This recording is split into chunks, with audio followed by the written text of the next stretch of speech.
हाँ, तो हम लोग आज शेष बचा आधा पार्ट जो यूपी डीएलएड सेकेंड सेमेस्टर का सामाजिक अध्ययन, इसमें हम अशोक के बारे में पढ़ रहे थे। तो अभी स्टार्ट कर रहे हैं। अशोक का धम्म, धार्मिक नीति। अशोक का धम्म विश्व इतिहास में अशोक इसलिए महान नहीं है कि वह चक्रवर्ती सम्राट था, बल्कि उसने मानव की नैतिक उत्पत्ति के लिए जीवन पर्यंत प्रयास किया। सत्य, अहिंसा और जीवन के कल्याण को अपने जीवन का अभिन्न हिस्सा माना। कलिंग युद्ध के पश्चात उनका हृदय परिवर्तित हुआ। उसने अपना सारा ध्यान मानव कल्याण हेतु लगा दिया। इसके लिए उसने जिन नियमों एवं सिद्धांतों का विकास और प्रचार किया, वे इतिहास में धम्म के नाम से जाने जाते हैं। यद्यपि इतिहासकार अशोक को बौद्ध धर्मावलंबी मानते हैं, तत्पश्चात अशोक का धर्म कोई संकीर्ण अथवा सांप्रदायिक धर्म नहीं था। उसने मानव जीवन को सुख एवं पवित्र बनाने के उद्देश्य से कुछ आंतरिक गुणों तथा आचरणों का विधान किया। अशोक के धम्म के अंतर्गत अनेक बातें सम्मिलित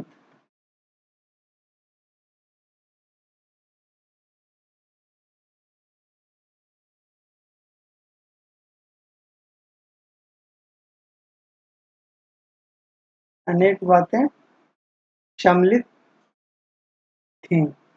पहला, इसमें माता पिता, गुरुजनों तथा वृद्धों की सेवा एवं आदर सम्मान।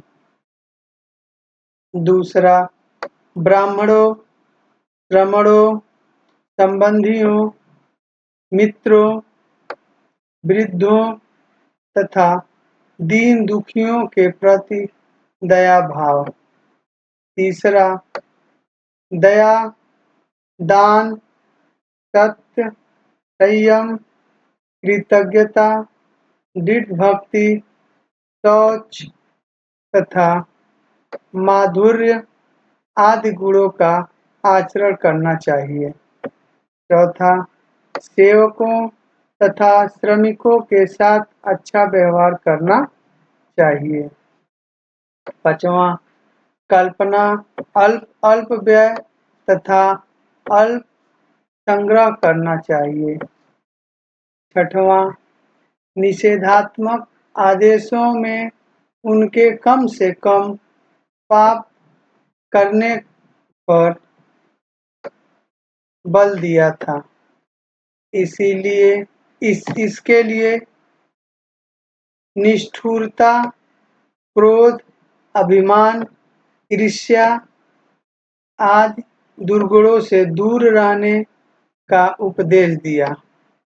सातवां, धार्मिक भावना तथा आचरण के विकास के लिए उसने समय समय पर आत्मनिरीक्षण की आवश्यकता का विशेष बल दिया। अशोक के धर्म की विशेषताएं। अशोक के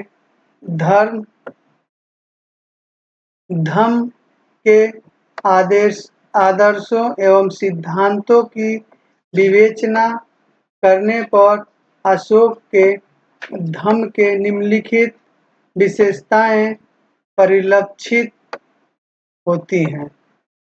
सार्वभौमिकता। पहला, अशोक के धर्म को सार्वभौमिक कहा जा सकता है क्योंकि इस धर्म में उन उपदेशों का समावेश है जो सभी धर्मों में समान रूप से मान्य है। इस धर्म में सांप्रदायिकता के लिए कोई स्थान नहीं था।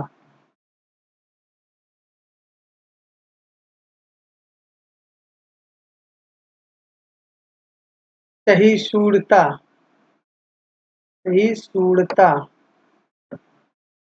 सार्वभौमिक होने के कारण इनमें सभी धर्मों के प्रति समान सम्मान था। यह धर्म वसुवैध कुटुम्बकम के सिद्धांत का अनुपालन करता था। तत्वों पर बल। अशोक के धर्म में सभी धर्मों के साथ अथवा मूल तत्व पर जोर दिया गया था, न कि बाह्य आडंबरों पर। यह धर्म दार्शनिक सिद्धांतों के स्थान पर व्यवहारिक कर्तव्यों एवं आचरणों पर बल देता है। नैतिकता तथा आचरण की प्रधानता। अशोक के धर्म में नैतिकता तथा आचरण की प्रधानता थी। यह धर्म शुद्ध नैतिक धर्म था और इसका सीधा संबंध मनुष्यों के आचरण तथा कर्मों से था। इस धर्म में आचरण की एक नियमावली थी जिसके अनुसार ही व्यवहार करना पड़ता था। अहिंसा। अशोक का धर्म अहिंसात्मक था जिसमें न केवल मनुष्यों वरन पशुओं की भी हत्या पर निषेध था। इस धर्म में सभी प्राणियों पर दया दिखाने का अनुरोध किया गया था। फिर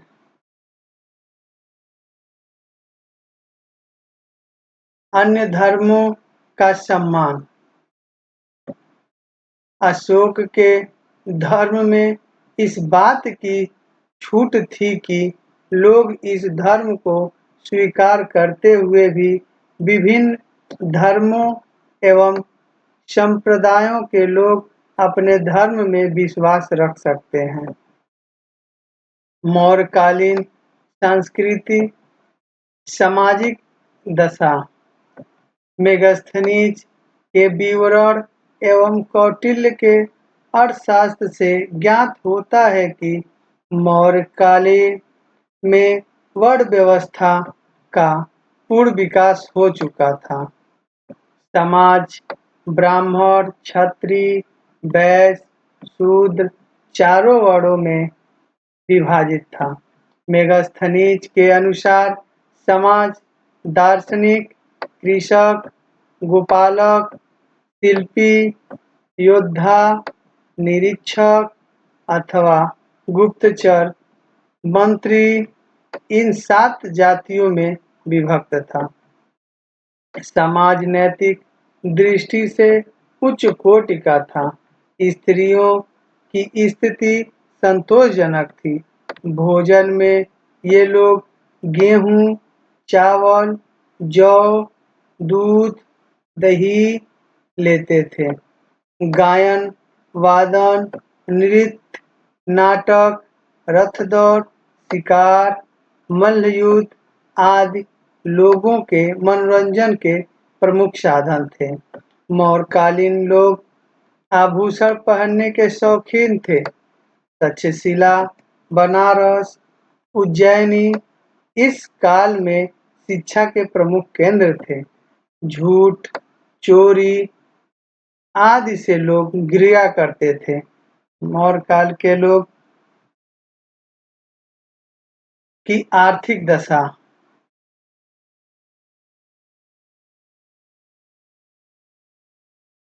मौर्य काल के लोगों की आर्थिक दशा। मौर्य काल में कृषि एवं कृषकों पर विशेष ध्यान दिया जाता था।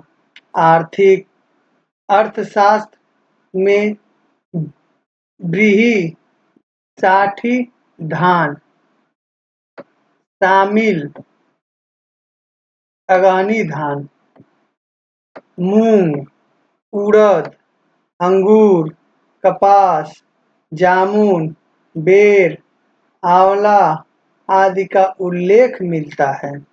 व्यापार जल एवं स्थल दोनों मार्ग से होता था। तक्षशिला, काशी, उज्जैन, कौशाम्बी, पाटलिपुत्र आदि मुख्य आंतरिक व्यापारिक केंद्र थे। धार्मिक दशा। मौर्य काल में ब्राह्मण धर्म प्रमुख धर्म था। ब्राह्मण धर्म के अतिरिक्त बौद्ध धर्म एवं जैन धर्म के भी अनुयायी थे। मौर्यकालीन कला। मौर्यकालीन में कौन कौन सी कलाएं थी उसके विषय में। स्तूप मौर्यकालीन वास्तुकला में सर्वोच्च उदाहरण है। स्तूप किसी महान व्यक्तियों की स्मृति को यथावत रखने के लिए बनाया जाता था। ठोस पाषाण स्तंभ भी कला के श्रेष्ठ उदाहरण थे। मौर्यकालीन स्तंभों के निर्माण में चुनार की बलुआ पत्थर का प्रयोग किया जाता था। मौर्यकालीन भवनों में भी कलात्मक दृष्टिगोचर होते थे। प्रारंभ में भवन निर्माण में लकड़ी एवं ईंट का प्रयोग होता था। पहले के समय में मौर्यकालीन में जब भवन निर्माण होता था या फिर किसी भी चीज की जब निर्माण की जाती थी, भवन निर्माण में लकड़ी का ईंट का प्रयोग किया जाता था। फिर अशोक के समय भवन निर्माण में पत्थर का भी प्रयोग करने प्रारंभ हो गए। गुफाओं में बराबर एवं नागार्जुनी की गुफाएं कलात्मक हैं। मौर्यकालीन मूर्तियों में मथुरा के पास परखम से मिली यक्ष की मूर्ति, बेसनगर की स्त्री की मूर्ति उल्लेखनीय है।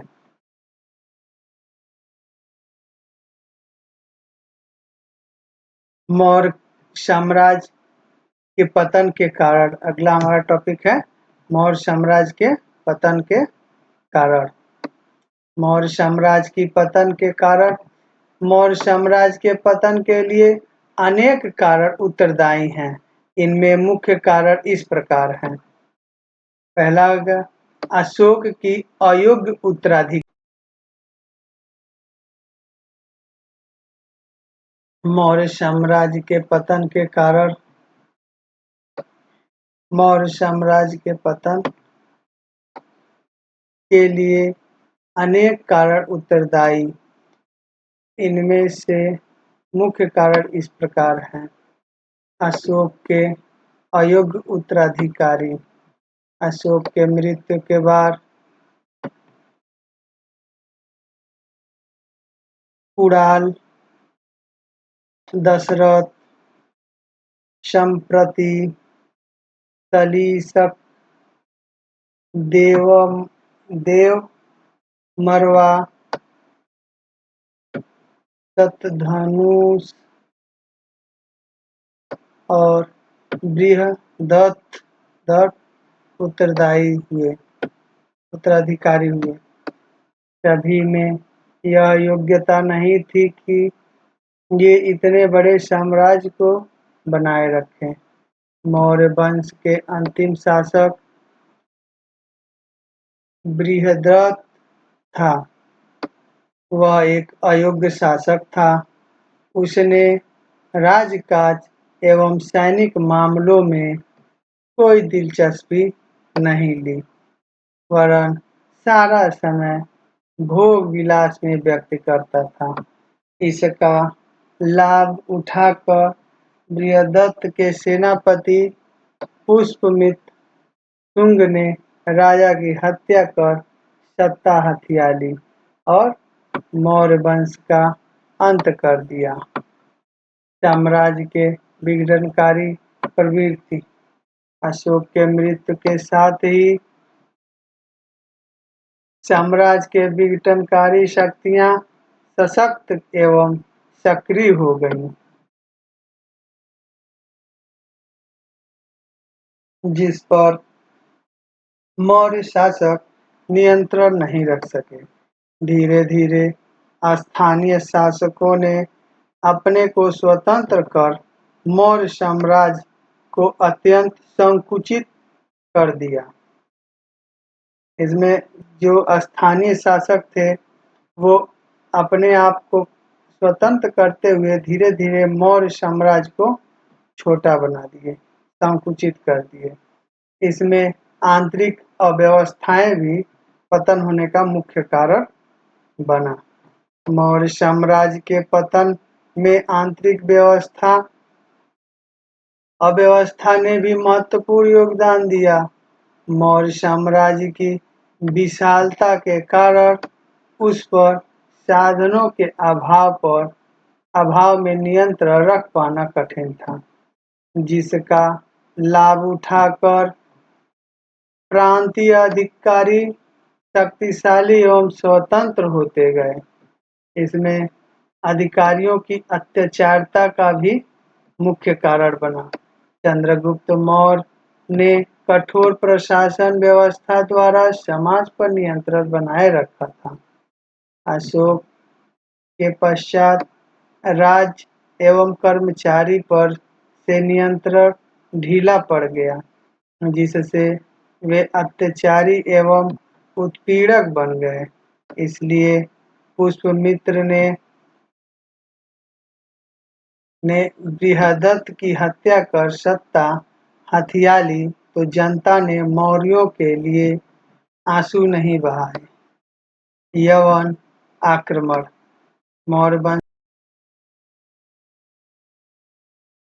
मौर्य वंश के पतन का मुख्य कारण यवन आक्रमण।